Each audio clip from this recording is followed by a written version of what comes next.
The 2011 Seattle Seahawks got off to a slow start, but they finished strong. I'm going to break down their 2012 offseason, who they need to look at in free agency, who they need to re-sign, and I'm going to break down their draft as well. So I'm going to get to that right now.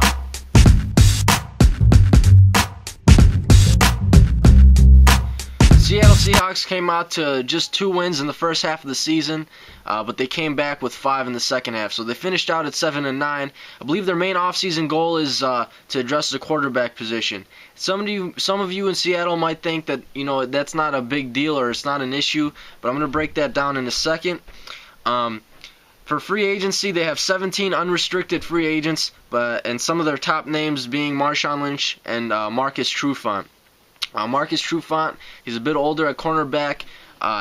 He was on the IR this year, but I believe he still has a lot of production left in him. And if you implement him into your defense with how Brandon Browner broke out this year, Cam Chancellor broke out this year, and you have Earl Thomas out at safety, that secondary would be fairly solid. You give him another 4-year contract, and I believe he is a Washington native, so I believe you have to re-sign Marcus Trufant and Marshawn Lynch. He's young, 25 years old, and he ran for 1,200 plus yards this year. You got to re-sign him. He brought you production. You just need a little bit more production, possibly in the passing game. For draft needs, I mentioned quarterback, addressing the quarterback position in this offseason. Now, if this was 5, 6, 7, 8 years ago, and Travaris Jackson threw for 3,000 plus yards, you'd say, hey, he didn't have a bad year. But he threw for 14 touchdowns, 13 interceptions. It's fairly all right. Not too good, not too bad. He did produce. There was production there. But I believe the quarterback position could be addressed in the draft. And I believe they can take a look at a couple guys in the draft in April. One being quarterback, one being a defensive end. Ryan Tannehill, I believe, could be the guy that they end up looking at in this draft. I say Ryan Tannehill because he very well could be the number 3 guy behind Andrew Luck and RG3 at the quarterback position in this draft. And look at how last year's draft happened. You had the Vikings go with Christian Ponder early. You had Tennessee Titans go with Jake Locker early.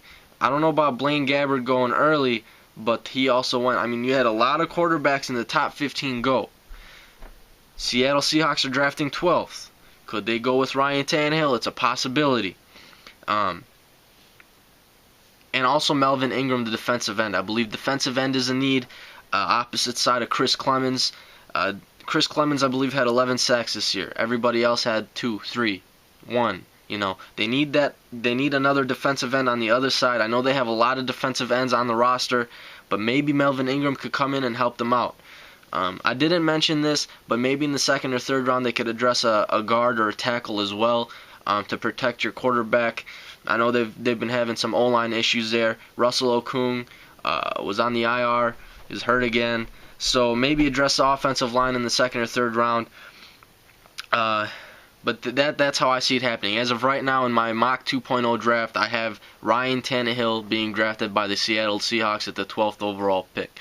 So if you guys like that video, if you guys are new to my channel, I'd appreciate it if you hit the subscribe button. I've also got my Facebook and Twitter links down below, and I am working on a new website. It's actually been taken off, so I really like seeing that. The website is under my YouTube page, under the website part. You'll see it. Just click on the link. The .com domain name will be up soon to make it official, but we are throwing up a lot of information on that site, and we do have a free agent tracker for you guys who are ready and excited for March 13th, that free agency date. So I got that coming as well. Check that out. I'd appreciate it. I'm out.